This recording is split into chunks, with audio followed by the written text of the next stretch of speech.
Hey, salut tout le monde, c'est Ismaël, j'espère que vous allez bien. On se retrouve aujourd'hui pour une nouvelle vidéo. On va parler aujourd'hui d'un truc que j'ai vu sur Facebook. C'était un article qui répertoriait les meilleurs champions du patch 7.17. On est sur le patch 7.17 là, si je dis pas de bêtises. Donc ça m'a vachement étonné parce que j'ai vu quelques champions qui étaient répertoriés et j'ai souvent tendance à dire que le win rate ne veut pas dire grand chose au final au vu des stats comme ça qu'on va voir un peu ensemble. Pourquoi je dis que le win rate ne veut pas dire grand chose, on va le voir, hein, tout simplement avec les champions qui ont le meilleur win rate sur le patch, on va se rendre compte que les champions qui ont le meilleur win rate sont pas les top méta comme on pourrait le croire, ne sont pas les top champions que tout le monde joue, tout le monde ban, tout le monde pique, etc. Et c'est pour ça que si vous vous basez uniquement sur le win rate d'un champion, vous pourrez jamais rien en tirer, parce que on va prendre des exemples très concrets, typiquement Singed. Est-ce que vous pensez vraiment que Singed est OP, qu'il faut le full ban parce qu'il a 55,31% de win rate? Ce qui est insane, hein. En soi, le champion a plus de 55% de win rate, ce qui est énorme pour un champion de League of Legends. Et on se rend compte que au final, par exemple, on pourrait croire que Shogat, Sejuani, tous les tanks top méta du moment peuvent être premiers en win rate, et au final, ils sont même pas dans les 15 premiers win rate. Hein. Ces jeux arrivent qu'en 17ème place, et on va voir qu'il y a des champions très étonnants qui arrivent à des places bien inférieures à ce qu'on pourrait les mettre, et d'autres champions, à contrario, qui sont bien mieux classés que ce qu'on pourrait penser. Donc typiquement, voilà, au top, si vous voulez, vous pouvez prendre Singed, voilà, 55% de win rate, ok. Le problème avec ce genre de champion, c'est que c'est typiquement les OTP qui vont les jouer, et donc du coup, il va y avoir très peu de games sur le champion, mais le peu de games qui vont être joués vont être gagnés. Donc là, on est en tous les classements, tous les ranks. C'est en ranked et c'est sur la feuille de l'invocateur. Voilà, si vous voulez des infos. Last month, donc du coup, ça répertorie un peu les deux patchs du coup, parce que le dernier patch date d'environ un mois, je dirais. Comme ce patch dure 3 semaines et va bientôt être fini, logiquement. Donc du coup, c'est un peu sur patch 7.16 et 7.17. On voit que Malzahar arrive à la deuxième place avec 54% de win rate. Malz est ok, on va dire, je dirais pas qu'il est OP. On peut jouer contre, mais c'est vrai qu'encore une fois, c'est des gens qui le jouent potentiellement très bien qui vont le jouer et donc du coup faire gagner la plupart de leur game. Soraka n'est pas non plus un OP, hein. Typiquement on penserait que Janna a un bien meilleur classement que Soraka en termes de win rate, et bien pas du tout. Elle est à 53 alors que Janna est à 52,81, ce qui n'est pas foncièrement éloigné, mais voilà, en termes de classement, on voit que ça fait quand même une différence. Shyvana qui est en 4ème place typiquement parce que c'est toujours que des OTP qui la jouent, hein. Voilà, c'est pour ça qu'il ne faut pas se fier au win rate. Souvent les gens me disent « Oh, ce champion n'a que tant de win rate alors que tu le conseilles, etc. » Typiquement dans mes 10 champions pour monter, il y a des champions que je mets parce que je trouve OP, alors qu'au vu du win rate, eh bien, ils ne le paraissent pas.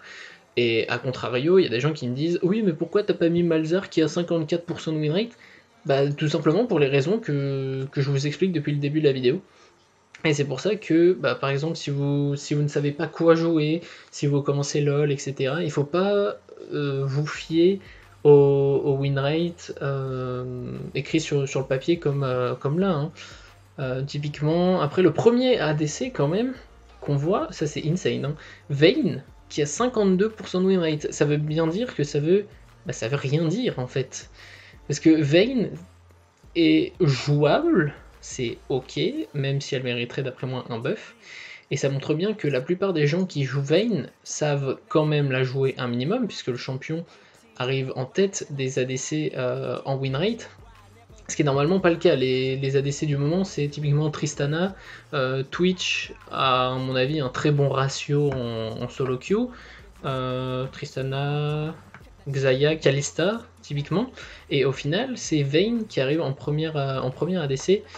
Je sais pas s'il y a beaucoup de mid laners à part Malz, j'ai pas tout regardé, hein.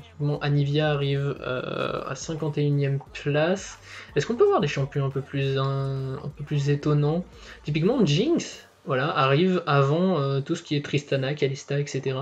Au final, Tristana a combien pour son win rate? Parce que là, je l'ai même pas vu dans le top. Tristana a que 50,26% de win rate. Ok. Et Ivern, typiquement, regardez, Ivern a plus de chances, en soi, avec les stats, de gagner qu'une Tristana en solo queue. Voilà, c'est pour ça que je vous répète qu'il faut pas se fier justement à ces choses-là. Bon, le dernier win rate est Horn tout simplement parce que là aussi au niveau des lowest, enfin des plus bas win rate, il faut pas s'y fier trop non plus. Alors c'est vrai que Rise typiquement est injouable, donc ça vous pouvez vous y fier, ça y a pas de problème. Hein. Par contre, Horn, le fait qu'il soit à la dernière place, ça montre que c'est déjà un nouveau champion qui vient d'arriver, les gens ne savent pas forcément jouer avec, les gens ne savent pas comment bien le maîtriser, comment exploiter le maximum potentiel du champion. Et du coup, ce qui explique son aussi bas win rate. Hein. Et je pensais pas que Syndra, Orianna... Regardez, Syndra et Orianna ont des win rates moins hauts que Azir.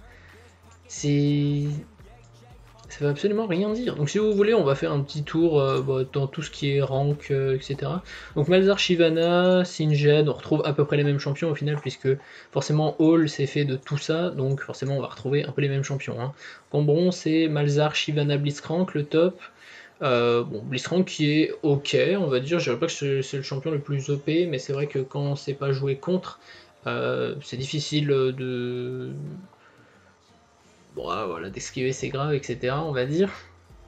On voit quand même que ça change pas mal, hein, que les tanks arrivent en tête, 5ème du win rate pour Garen, en Silver. Singed, Malzar, Shyvana, voilà, les trois mêmes champions dans tous les ranks, ce qui est vraiment, vraiment étonnant. Singed, Kled en gold apparemment, qui est bien plébiscité. Regardez, Aurelion Sol, 7ème, à quel moment? On voit les choix des trucs, mais à chaque fois, ça me fait marrer. Volibear, premier en platine. Mais mec, Ivern, 7ème. Mais mec, c'est deux champions morts. Genre, comment tu peux les mettre en premier en win rate? Il a 60% de win rate en platine. Sur 171 games, mais vous imaginez ou pas? Ah, c'est insane. En diamant. Volibear, Annie, Aatrox. Voilà, voilà, typiquement, on voit bien qu'il y a plus d'OTP par exemple en diamant qu'en platine, puisque là Volibear a joué 171 fois, en diamant il est joué que 8 fois. Donc ce qui explique qu'il est potentiellement 75% de win rate sur 8 games. Là typiquement c'est que des OTP là qui jouent. Hein. Tout ce qui est en dessous de, allez on va dire 300 games, on va dire, c'est quasiment que des OTP. Hein. Pour avoir des win rates comme ça, c'est impossible autrement. Hein. Et on voit que Twitch, voilà, typiquement un bon ratio quand même en diamant du coup. En master normalement voilà, il y a moins de games joués. Forcément il y aura plus de games joués, il y aura un plus gros panel on va dire dans tout ce qui est du platine au bronze, et à partir du diamant on voit vraiment des champions avec des games restreintes, et voilà on voit Trundle en premier win rate, Zyra aussi qui ont 100%. Donc voilà, bon après à partir du diamant ça veut quasiment plus rien dire. Hein. Voilà, on voit que Tryndamere arrive en premier en challenger. Bon, ça c'est Aldé, ça, hein. Lui il fait monter les stats lui tout seul. Hein. De toute façon, il y a quasiment que lui qui joue Tryndam, même s'il n'a pas joué le dernier mois. Donc voilà, c'était les petites explications. Là, j'avais vu ça sur Facebook et j'ai trouvé le concept de la vidéo assez sympa. Pour vous expliquer un peu pourquoi je dis à chaque fois qu'il ne faut pas trop se fier au win rate. Fiez-vous plutôt, putain j'arrive plus à parler, je suis fatigué. Fiez-vous plutôt à ce que vous voyez dans vos games, contre quel champion vous avez galéré. Soit vous le bannez, soit vous apprenez à jouer contre. Pour trouver les champions OP, typiquement il faut jouer, regarder des gros...